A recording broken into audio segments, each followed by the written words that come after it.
All right, here we go. Salute to Knicks Nation, man. We are back at it. Another edition of Knicks Fan TV's Knicks versus Pacers preview with just 1 day away from tip-off of Game 1, man. We got to have our guys in the building. This episode is the Knicks Beat All-Star Round Table, man. We got the great Ian Begley representing SNY. We got Fred Katz covering the Knicks, the NBA, everything that they throw at them for the Athletic. And, of course, we got the veteran man, Stefan Bondy, covering the Knicks of the New York Post, from the New York Post, rather.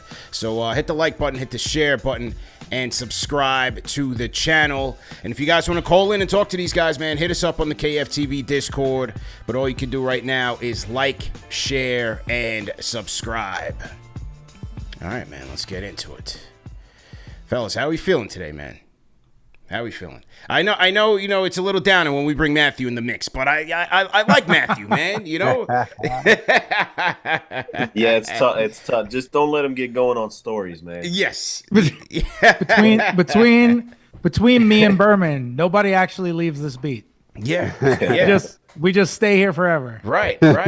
Well, I mean, I guess we can start with that, man, because it's it's just amazing how quickly stories and narratives can change, because in checking the temperature of this fan base coming into this playoffs, it was, one and done. Then Detroit's going to beat them. They're going to upset them, or they might get past Detroit, but we all know how this is going to end. And Fred, like you said, man, it hasn't ended. They're still on the ride. How do you reflect on that, man? No, it hasn't ended. And I think what's clear is that they've just taken steps as a team. You look at kind of what happened in that Detroit series, the way that they fought in fourth quarters, and Detroit played them really hard. And there were times where I thought the basketball in that series was not the greatest from either side, but the way that they were able to kind of maintain in those fourth quarters and the way they were able to respond to Detroit's physicality, I think kind of gave them a little extra oomph. And we saw those first two games against Boston.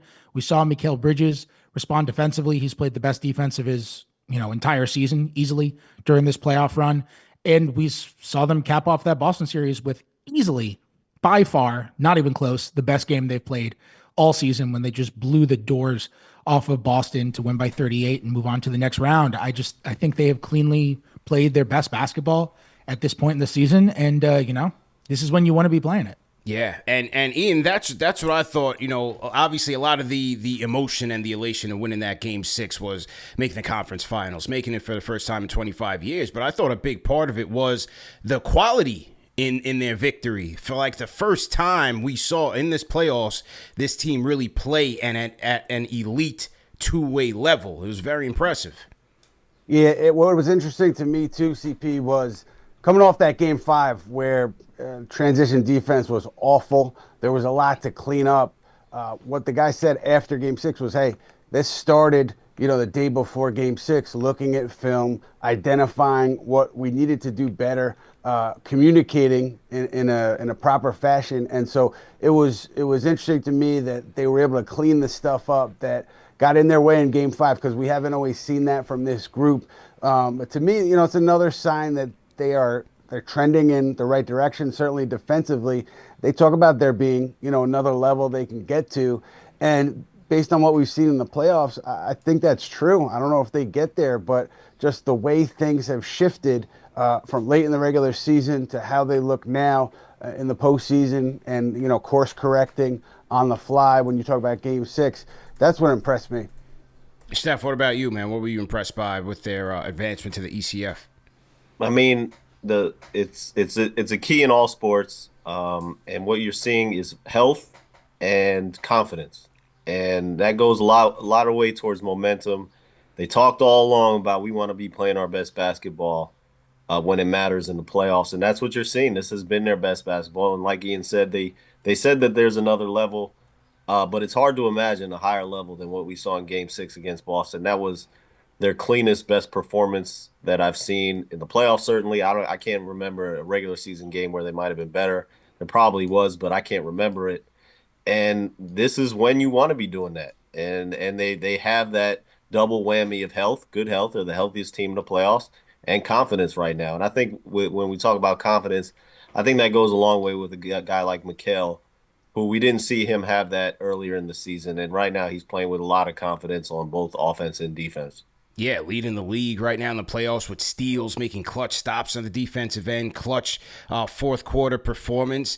And look, I also got to give credit to Thibs, Fred, running the offense through McCall in that Boston series. I thought that is what I was looking for all year long. It's like consistently like, hey, we have another guy that you can run offense from, another ball creator, another playmaker, another shot creator. Go to McCall Bridges. I did like that wrinkle.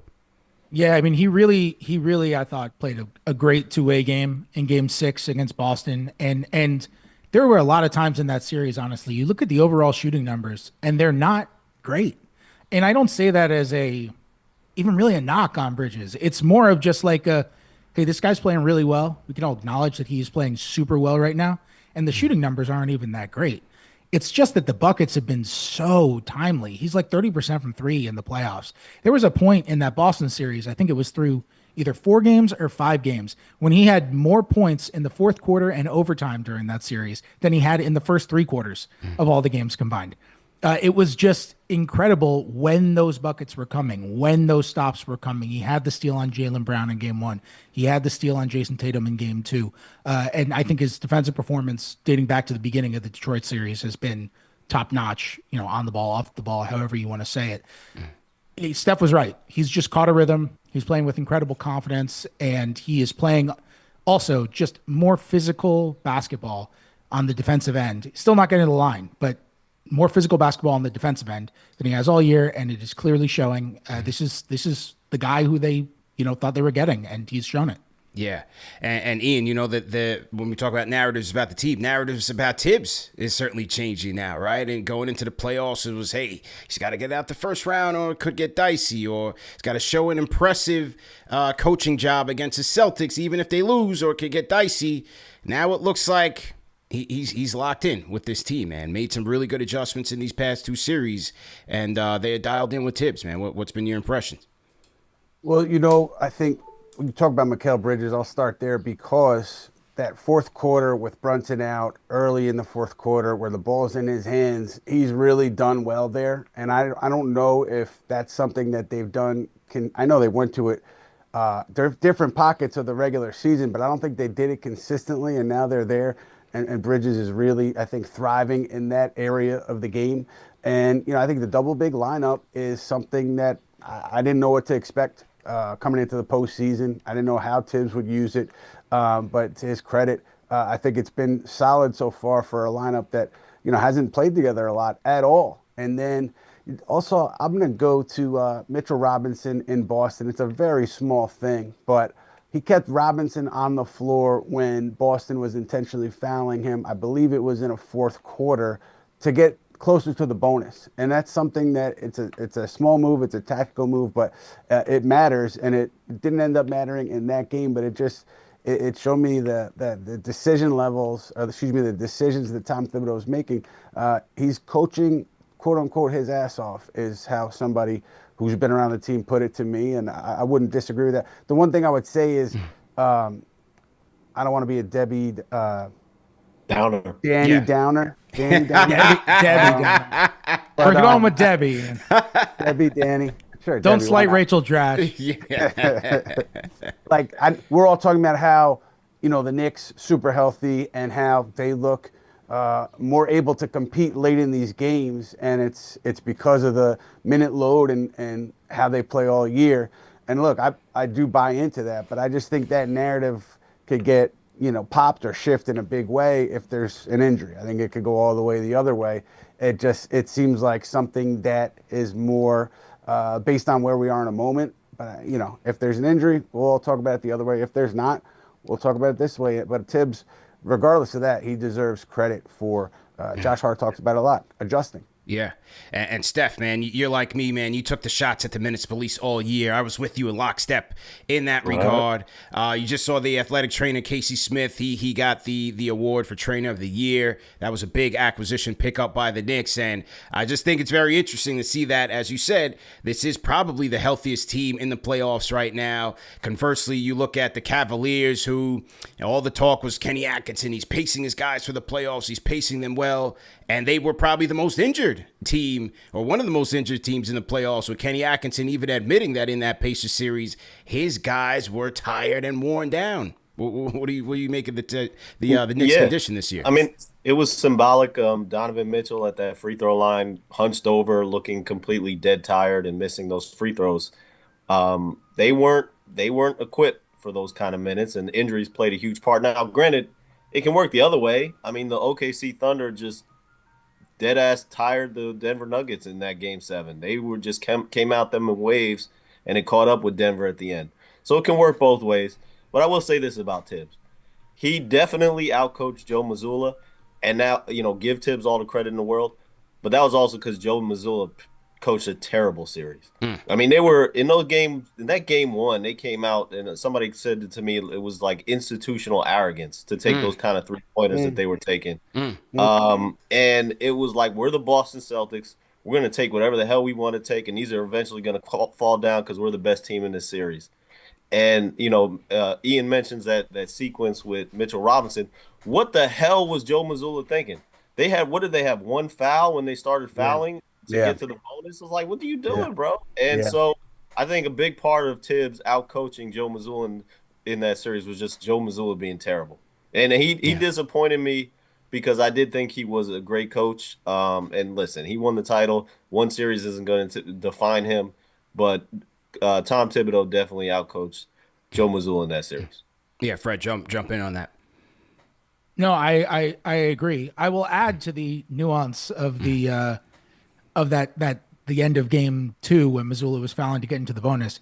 Thibs actually had OG Anunoby to go in for Mitchell Robinson, and he pulled him back to get Mazzulla to foul him into the bonus. And then once he fouled him into the bonus, he put OG back in. So he has definitely been.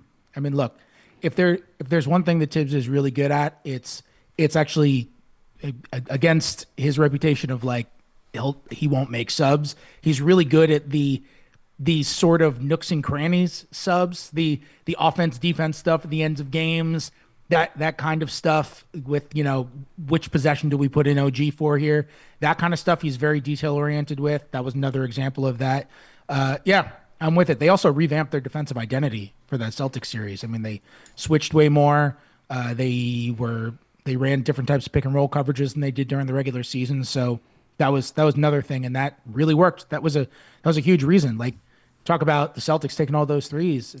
They looked confused by the Knicks playing a completely different style than they did during the regular season. And I think a lot of that, lack of ball movement was because the Knicks kind of baited them into it with the style that they were playing. And even when they didn't execute it great, which at times they didn't, it was just schematically a better way to guard the Celtics than the way they did in the regular season.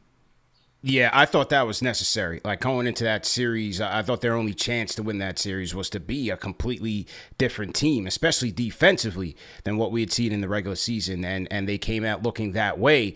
But also, my guy, the Block Ness Monster, man. You guys know that. That's my guy. I go to him. That's my X factor in a lot of these cases. And I never think that this team can win without him because of the way that he impacts the game. And, Ian he just seems to be getting better and better each game. He was a problem for Boston. I didn't care about the Hackman stuff. I thought they could weather that storm because of the way that he was mauling Porzingis, Cornette, the rebounding, the rim protection, the perimeter defense. Mitch was vital in that series for me, man. Yeah, no question. And I thought he had moments in the Detroit series too. And the regular season, I wouldn't have predicted this kind of performance from him in the playoffs based on the regular season, because it seemed like, he was getting his win back, and some nights he didn't have it. Yeah. Some nights he did, but I didn't think he could get to this level. So all the credit in the world to Mitchell Robinson, man. 10 months off the floor, rehabbing. That's not easy, especially if you're a guy who's dealt with a lot of injuries. That's starting to become your reputation. But here he is, coming off that Joel Embiid foot pulling, whatever you want to call it. He bounces back, and he's impacting the postseason again. And he's made a habit of impacting series.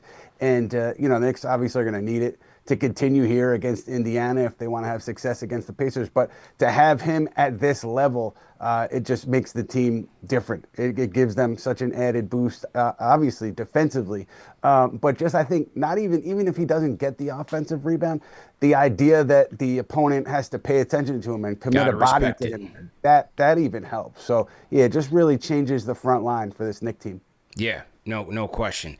Steph, did we catch Ian on a flagrant 3, man? I saw your emotions there. I'm just making sure. Uh-oh. Okay, I'm making sure we didn't miss anything, man. I was remembering. What happened was I was remembering Fred say nooks and cranny substitutions, and I was like, that is a crazy thing to say. I don't know why, but I'm gonna bring that back up later. The hell's a nooks and crannies substitution? It's a thing now. It's a thing. Yes. Now it's a nooks and cranny substitutions. All right, I got it. That's a thing. I made it up just now, and now it's a thing. Let's go, man. We got the Knicks Beat All-Stars in the building. Fred Katz, Ian Begley, Stefan Bondy. Salute to everybody in the chat, man. Once again, if you guys want to talk to these guys, hit us up on the KFTV Discord. As we segue to these Eastern Conference Finals, man, they're going to be going up against a formidable two-way team, the Pacers, who play to their name, with that offensive pace and style. Fred, I'll start with you, man. Like, what's the one thing that is keeping you up in terms of this series? Like, what's the one thing you're going to be fascinating to see as the series kicks off tomorrow? Yeah, I mean, I'm really fascinated to see how the Knicks respond to the Pacers' pace. I mean, it's not, people talk about their fast breaking and all of that, and obviously they play really, really fast, and they run up the floor, and they look to run. But once they get into the half court, I mean, they play with incredible pace too. They're one of the more interesting screening teams in the league. I was just asking Mikal Bridges about this today after practice. They are really, really good at slipping screens, not actually laying the screens, recognizing when a defender is going to switch or something, and then just getting out into the open court. Pascal Siakam is great at that, and then either scoring on those short rolls, creating out of them. And they have 2 point guards in their starting lineup, 3 on their team, who are really, really good pass-first facilitators. Haliburton's obviously elite and an all-star caliber guy, all-NBA caliber guy. Nembhard is just incredibly smart and crafty and always makes the right play, and he can't miss a shot during the playoffs right now. And I don't know if this is just Andrew Nembhard is going to hit every single shot he takes in the playoffs for all of his career, because that's what it felt like last year too. Yeah. Or if he just happens to be hot and he's due to come down. But he makes every right play. He's a fabulous defender. And TJ McConnell is really good at running that offense in the bench minutes as well. And when they have all those guys, they have so much cutting. They have a lot of screening. They have guys who can shoot. It's a lot of space to cover, and it's a lot of space to cover in not a lot of time with the speed they move with. And the Knicks have got to make sure they are communicating well, because they're prone to not doing it. And they've got to make sure they are getting down the court in time and matching up properly, because at times they're prone to not doing it, even in bouts during this Boston series. So I think those would be the things that if I'm the Knicks, I'd be probably locked in the most to. Yeah, and those have been kind of the Knicks' Achilles heel defensively. And so I'm hoping that there's some carryover from Game 4, Game 6 of that Celtics series, where they seem to be a bit more dialed in, because this Pacers offense, the most efficient team in the playoffs, passing numbers, passing metrics from assists to passes made off the charts, leading the playoffs. So defense is definitely going to be on the string, need to be on the string. Ian, how about you, man? Well, I'm looking at off of Fred. I'll just say, I wonder if Tom Thibodeau has to expand the rotation because of that pace. Does the pace wear the Knicks down to a point where you have to bring in a campaign who was in the rotation and was kind of out of it? Do you have to go to Landry Shamet? Do you have to play more than 7? So I'm looking at that. The other thing that interests me, and maybe not a worry, but just an interest, how does Indiana approach Karl Anthony Towns and Josh Hart? Because we saw Detroit and we saw Boston put a smaller defender on Towns, put the big on Hart, and you allow that big to kind of roam and to help where you feel it's needed. And it's been effective at times against the Knicks, and the Knicks at other periods have done well against it. But the interesting thing was, I was listening to, I don't know if it's Yankees-Red Sox rivalry, but I'm just going to go for it. I was listening to the Knicks Film School podcast, and Caitlin Cooper, she said that she thought the Pacers would go first with Miles Turner on Karl Anthony Towns.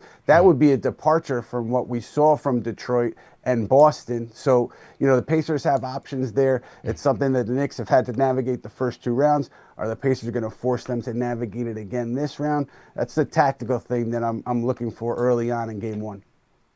Yeah, I mean, I don't know if they can afford to go 7 deep again. I mean, it seems like with the campaign experiment, and I'm okay with Thibs going to say, hey, let's see what you have in these first 5. Is your decision making on point? Are you getting hot out the gates? But he just hasn't been in any type of flow, and it just hasn't worked out. I'm curious to see about Shamet and Delon Wright, man. I like the way that Delon Wright plays. And with the Pacers having so many guards, so much athleticism, I don't see why not throw your 6'5", solid defender, smart defender out there. Can dip into the passing lanes, can get you some steals. Maybe him or Shamet gets those pain minutes. I don't know. What do you guys think, man? Maybe a little more precious too. A little more precious. Some more nooks and crannies substitutions. Yeah, that's what we're looking for here. Steph, what do you think, man?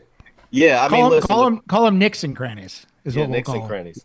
Yeah, I mean, the depth is obviously a huge advantage for Indiana, and the problem with campaign is you throw them out there and you don't know what you're going to get.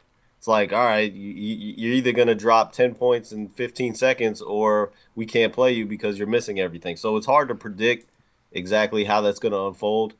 But I agree. I think that expanding the rotation would certainly be in the Knicks' best interest. And like everybody has mentioned here, already, is the pace is a huge factor in this series, and the transition defense is a huge factor. And how do you combat that? Well, there are a few ways. One is you don't complain so much to the referees after you think you get fouled. If you're Karl Anthony Towns, you don't fall to the ground. Just gotta stay looking up for those fouls. Gotta stay on his feet. Or one way you could do it is you could make them slow down by crashing the offensive rebounds and be effective that way. Obviously, Mitchell Robinson could be a big part of that. Josh Hart could be a big part of that. So there are different ways you can combat it. Here's a wrinkle I'll throw at you. Mm-hmm. My personal, maybe throw in, have Cat guard Siakam sometimes instead of OG Anunoby. Put OG Anunoby again on Miles Turner, because I think Cat would have problems guarding Turner's three-point ability. With Siakam, you're not really worried about the three-pointer as much, and the pick and pop stuff. You can keep Cat a little bit off him, dare him to shoot. So I think that would be something, if I'm the Knicks, I'd go to every once in a while. It's something I keep in my back pocket. Yeah, I think that'd be interesting. The only thing is just with Cat is the discipline, man. Siakam decides to put it on the floor. Do you chance losing Cat a la, Game 5, where he was just in like preseason form? It was terrible, man. It pretty much cost the team. Yeah. I mean, but all right. So but I could see Cat just getting murdered in the pick and rolls with Miles Turner and giving up 3-pointers, sending them in rotations, and then having him close out. Having Cat close out is just a recipe for problems, because either they're going to blow by him, because he gets out there, too aggressively, or he doesn't get there in time. So that's just something. If it's not working out for the Knicks against Miles Turner, who, by the way, averaged 19 points against them in the regular season and shot very efficiently, that would be a wrinkle I'd throw in there. Yeah, Turner's killed these guys, Ian, over the course of his career. This isn't Kristaps. This isn't Jalen Duren. They're going to put Karl Anthony Towns to the test, as every team has, but Turner's that different type of threat. The Knicks are going to have to keep an eye on him the entire series. But how do you see that playing out, man, especially with them going to be testing Towns and Brunson? Yeah, I mean, it's a test for the Knicks, right? And Steph throwing out some defensive nooks and crannies. Interesting thought with Siakam and how they play him. You're going to put a lot of pressure on Towns. I think, obviously, that's what the Pacers are going to want to do with a Turner. How do the Knicks combat that? The thing with Towns, I know the foul trouble is a huge issue, but he will move his feet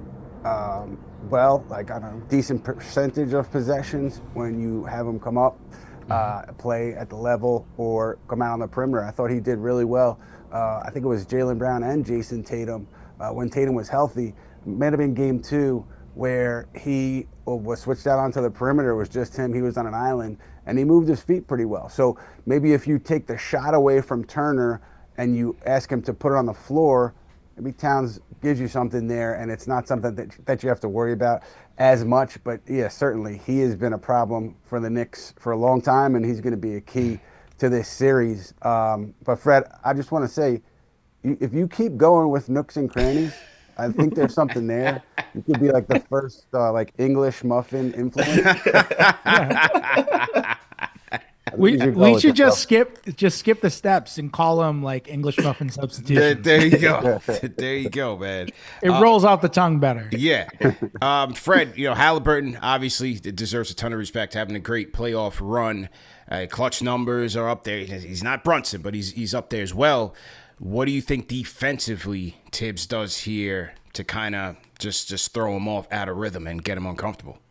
Yeah, so I think one of the things I've been thinking about a lot is the acquisition of Mikal Bridges has kind of been billed, and rightfully so, this is a way for the Knicks to kind of try to compete against teams like Boston, who have a ton of wings, and it helps them match up with them. But last year in the second round of the playoffs, they went up against Indiana, and I know they had injuries and all of that stuff, but they really struggled to contain Haliburton at the point of attack. They tried OG on him. It's not a great matchup for OG. They tried DiVincenzo on him. That was kind of their best sort of answer, but they never had a great response, a great guy to take on Haliburton. And I think Bridges is somebody who can really handle that if he's going to defend like he has during the playoffs. Now, one thing I think is interesting is my guess is that you'll end up putting OG on Siakam to start, and you'll end up putting Haliburton with Bridges. That's kind of back to the regular season configuration of how OG and Bridges kind of worked together during the regular season, where Bridges really took the point of attack guy. In the playoffs, it's mostly been OG starting on the point of attack. And Bridges has been good no matter who he's had to guard, but he hasn't had to man the point of attack as much. I think he's going to have to do it more during the series.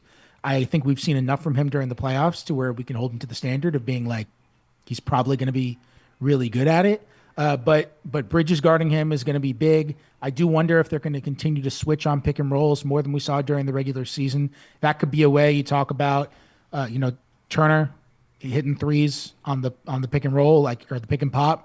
One of the ways to take that shot away, or at least keep the defense out of rotation, is just switch that. I could see them doing that more than they did during the regular season. Maybe not as much as they did against Boston, but more than normally. I'm really curious though, because Haliburton is really good, and you got to pick him up in transition, or you got to make him think about not getting to leak out for all these outlet passes. Yeah. Like if he's on Josh Hart, Haliburton doesn't like to box out.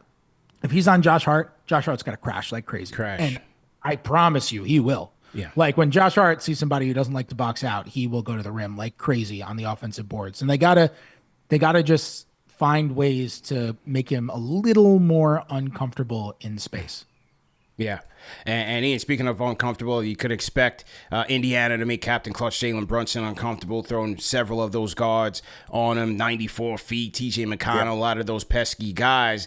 I'd like to see the Knicks go, they've started some of these series against Boston, against the Pistons, with Mikal Bridges bringing the ball up. Sometimes it's Josh Hart. They've had a lot of success running Brunson through down, certain screens off ball and getting him some good three-point looks. What do you think the offensive approach is going to be looking like here for the Knicks? CP, I think first and foremost, how do you deal with that pressure? Do you have Jalen Brunson bring it up every time with somebody in his face, and does that wear on him over the course of a game, course of a series? Or do you ask Josh Hart to bring it up? How do you deal with the pressure? And once you get through the pressure, then yes, you're back in your half court, and they did have good success, I thought, too, with Brunson off the ball and Hart or Bridges operating with the ball in their hands, and the offense worked well. And I also thought Jalen Brunson, to me, I don't know what you guys think, but he's so good at having an awareness of when something doesn't go well, and then correcting it between games, and then coming out the next game and doing what he thinks that correction should be. I mean, you saw it in the Detroit series. I thought a few times in the Boston series, the ball was spread out in a way that I hadn't seen a lot in the regular season. So I think whatever they do offensively, if Indiana takes something away, the weapon of Jalen Brunson's basketball IQ and his brain, and I think it's also a lack of ego to be able to realize, hey, this didn't work, so let me go ahead and try something else. I think that's a big weapon for the Knicks, as it has been since he's put on a Knick uniform. Yeah, and I think, Steph, one of the things that they typically correct is when their pace is much slower. They ball stop. You know, it's a lot more isolation and not moving the ball, not a lot of off ball movement. Like, I like the Knicks playing at the Pacers' pace as long as they can defend on the other side. But what do you see as some of the keys for the Knicks offensively? Well, all right, we talk about Jalen not being a good defender. Guess who's the worst defender? Tyrese Haliburton. So you attack him in as many pick and rolls as possible. Now, listen, Cleveland did that, and it didn't really work out. I thought they actually did it too much. You need to diversify your offense a little. Um, but yeah, I mean that's going to be the game plan. Attack Tyrese Haliburton, and on the reverse side, the game plan for Indiana in the half court is attack Jalen Brunson with Nembhard, and get him involved in pick and roll actions because I'm assuming Jalen's going to be guarding Nembhard and attack Karl Anthony Towns. But with the Knicks, get Tyrese Haliburton involved in those actions. Find a way to do that and then attack him. I think that's going to be a big part of it. And then stop. We talked about stopping Tyrese Haliburton. Make him go left because for some reason he's so much better when he goes right. And get him to do that. Make him go left and then take those step back jumpers because he can make them and he pulls up from really deep, but he's not going to make enough of them if he's taking too many of them. So I think on both ends those are two keys I'm looking at. And Fred, what do you think Thibs does to get Cat going? Because, from the 5 spot, Turner, much better defender than what the Celtics were throwing out there, smarter defender than say, Duren, who's still a little bit young. And then on the other side, you have Cat sometimes having trouble with the wings. You may see some Nesmith on him, and we've seen in the playoffs sometimes the refs will let Nesmith play football out there. So he'll be getting very physical with him. What do you think the Knicks do to get Cat going? Because they're going to need a big performance from him to win this thing. Yeah, I think it all starts with who is defending him first. The Nesmith thing is really interesting because you can make the argument that Nesmith is their best option on Cat, and you can make the argument that Nesmith is their best option on Brunson.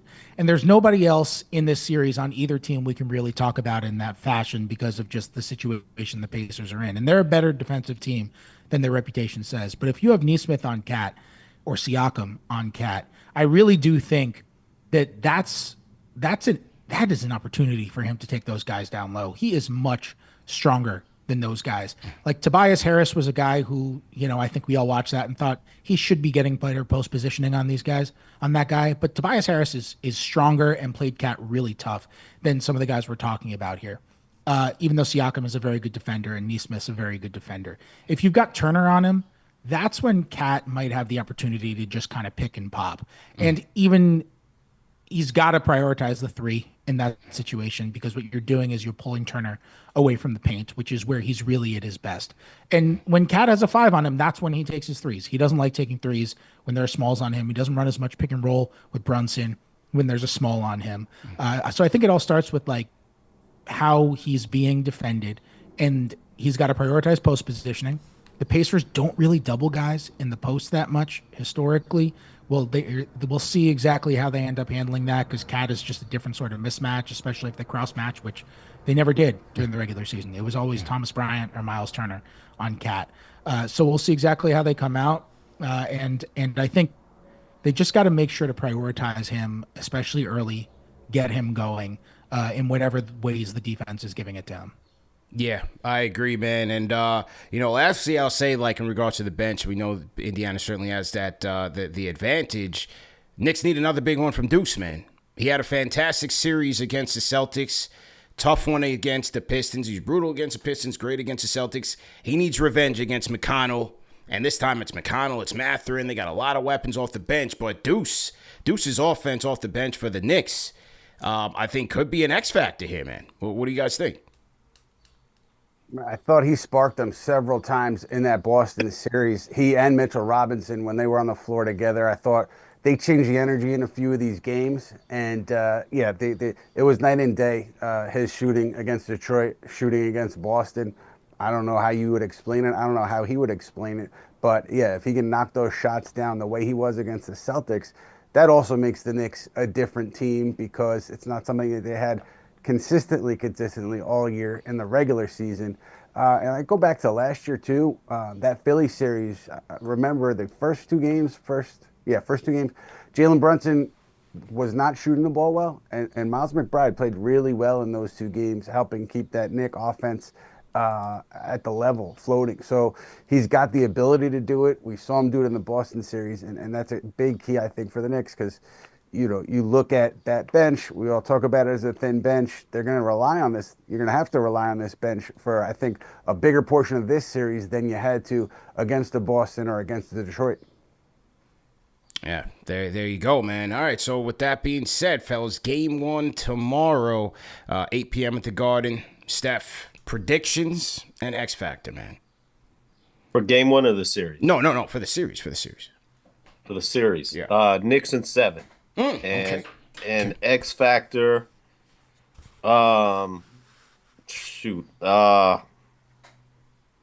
X Factor, OG Anunoby. I'm just pulling one random out. Listen, he's shown that, he can be the best player in a series. Like in the Detroit series, I thought he was the best Knick in that series, and then he can go disappear like we saw in the game where he go 1 for 12 in that Boston game. Game so 5. Listen, it's tough for him. I get it. He doesn't have the ball in his hands. He's not getting plays called for him. But he needs to find a way to get going.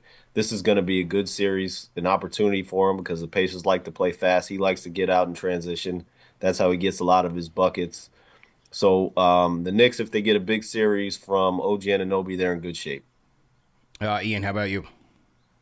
Yeah, same with Steph. Knicks in 7. My X factor will be probably an obvious one. It's Mitchell Robinson because Indiana didn't have to deal with him in the regular season, and now there's enough of Robinson on tape where he's not going to surprise the Pacers. But the way that he really propelled the Knicks against Boston, he did it in previous years too, with his just knack for doing everything that we know him to be able to do. I think that's where this series can tilt. If you neutralize him and you're Indiana, the Knicks are closer to that team we saw in the regular season.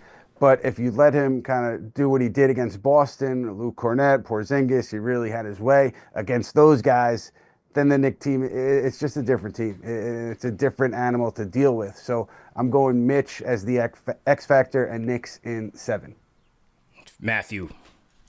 Well, I'm going to round it out because I've already written Knicks in 7. So okay, I got to say Knicks in 7. And I will also say Mitchell Robinson, and I'll add on to Ian's point that the Pacers, if they have a weakness, it is that they are not a good rebounding team. They kind of punt the offensive boards, and Mitchell Robinson is obviously a tremendous defensive rebounder. And if the Knicks are going to play that double big lineup, especially if Josh Hart's going to be out there too, that's an opportunity to just finish possessions and clean up on the glass. And on the other side, they killed Cleveland. They really did. However, there was one element to the game that Cleveland was really good at, which is they got a lot of offensive boards against them because they're not great on the defensive boards either. And if Mitchell Robinson can just annihilate them on the boards, that is going to help, like Steph said, that's going to help their transition defense. That is going to help, obviously, their offense. That is going to help probably draw fouls and get their guys in foul trouble. It could change everything. They're going to have to send a couple of guys at him if he really catches fire. Then all of a sudden it opens up cutting lanes and lanes for Josh Hart to come in and scrap for loose balls, or Mikal Bridges to come in and scrap for loose balls. Like it just changes everything if Mitchell Robinson is completely and utterly taking over on the offensive glass, like we've seen so many times from him. And on top of that, like if Karl Anthony Towns struggles with the Pacers spacing, he struggles with the Pacers fast breaking because he's not coming down the court enough, or he struggles with Miles Turner's pick and pops. Like Mitchell Robinson is the guy who's going to have to come in and stop all that. He's going to have to be the guy either comes in either next to Towns or in place of Towns, and he is going to have to make a difference in all the grit stuff that they're going to need. He's tremendously important, and props to him. He's worked his way back to where like this is now just kind of the expectation after these 2 series he's had. Yeah, well deserved, man. I'm going Knicks in 6, fellas. I'm going Knicks in 6, man. Right. Yeah. Who's the X factor, CP? I'd like to say differently, but it's Mitch. It's Mitch. With Indiana's inability to rebound at a high level, I think he changes things in that series. Like Fred said, you got to control the possessions against this team like this, and I think Mitch is going to be that guy. The Knicks have the best player in the series in Captain Clutch, Jalen Brunson. The Knicks have not lost 2 games in a row in the playoffs yet. They're a good road team. I think the Garden is going to be on fire every home game. They have to win tomorrow. I'm going to be there especially. They got to win tomorrow. I went to Game 3 against Boston. They got smoked. So they got to win tomorrow. Game 1 is going to be important. Because I remember that Game 1 with the Knicks tape team with Melo and them, and they lost to that was bad. That one set a bad tone for the series. So they have to win tomorrow. But I'm going with Knicks in 6, man. I think this team is a team of destiny right now. Who are they facing in the finals, CP? Thunder.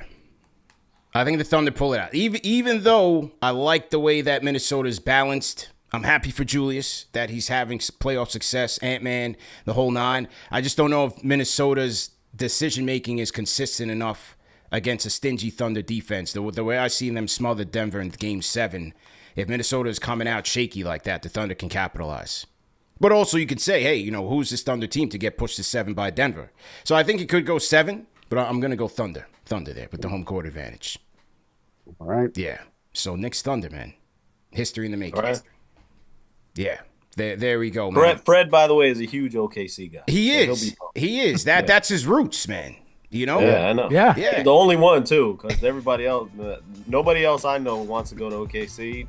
I've got my spot. I've got my spots. I summer there practically. There you go, man. Well, fellas, definitely appreciate the time, and hopefully we can catch up soon, and hopefully it's after a Knicks series victory, man. Appreciate the time, guys. All right, man. Always good to be with you, man. Yes, sir. All right, that was the Knicks Beat All-Stars, ladies and gentlemen, man. Fred Katz, Ian Begley, Stefan Bondy. Hope you guys enjoyed today's show. And what do you guys think, man? Leave me your predictions in the chat. Let me know what you guys are thinking, man. Leave me your predictions in the chat. Knicks in or Pacers in? I don't know. And who's your X Factor, man? Throw that in the chat. Let me know what you guys think. Remember, man, get your watch party tickets at KFTVWatch.com. Baron Davis, man, meet and greet, pregame meet and greet. Get your tickets at KFTVWatch.com and KnicksFanTV.com.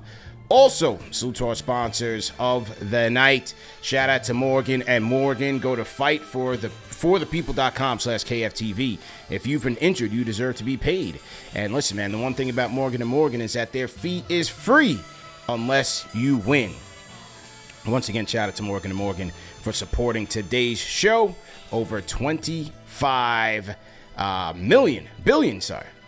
billion recovered. All right, so shout out to our friends over there at Morgan and Morgan.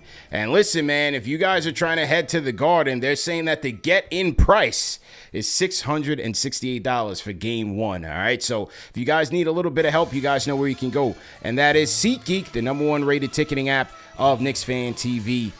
You can use our code KFTV10 for 10% off your tickets, or if you haven't used it already, use code KFTV for $20 off. Hey, it's a little bit of savings. Get you a little beer, a little soda, something at the Garden, a little glizzy. If that's what you're into, use our code over at SeatGeek. All right, ladies and gentlemen, this is part 2 of the triple header. Yeah, we went live earlier, breaking down both conference finals. We went live just now with the panel. I'm going to take a little break, and then we're back for Knicks Fan TV Court Vision. Bailey's coming through. We're chopping up the film. We're going to tell you exactly how the Knicks get this done in 6 games. So once again, like, share, and subscribe to the #1 show for the fans by the fans. I'm out of here. Peace.